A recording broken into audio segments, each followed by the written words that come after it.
Oh, ito na naman tayo, ha? Don't judge the book by its cover. Oh, wag kayong ganon. Ano ito, ha? Plantain ito, hindi ito yung, anong tawag nito, yung saging na inaano natin. Eh, ganito yung sa Pinoy shop, quality shop, mga ganyan ba, mga Asian shop. Ganito yung plantain nila. Parang alam mo yung ano. Okay. Hindi ako nagbabudget, kailang malaki talaga siya para sa aking panalutuan. Kaya iba. Yan ang ating mantika na may brown sugar. Ito na naman ang ating plantain na saging. Wala kasi akong, yung amo ko ba, walang nabiling frozen kasi mostly ang ginagawa kong banana Q sana, yung frozen na saba talaga sa atin. Eh, ngayon, wala namang saba sa atin, kaya ito na lang muna. Ayan na siya, malapit na siyang maluto. O, diba? Malapit na tayong may banana Q. Banana Q kayo dyan. Ayan, luto ng ating banana Q.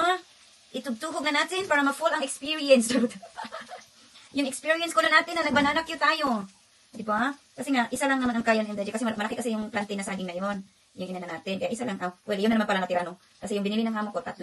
Pag tamad siya, yun lang yung mantika lang at saka yung saging, yung igaganon ba. Ngayon, may ano naman siya, may time, konti. Ginawa na niyang banana Q. Alalala, di ba? Alalala ko, mainit.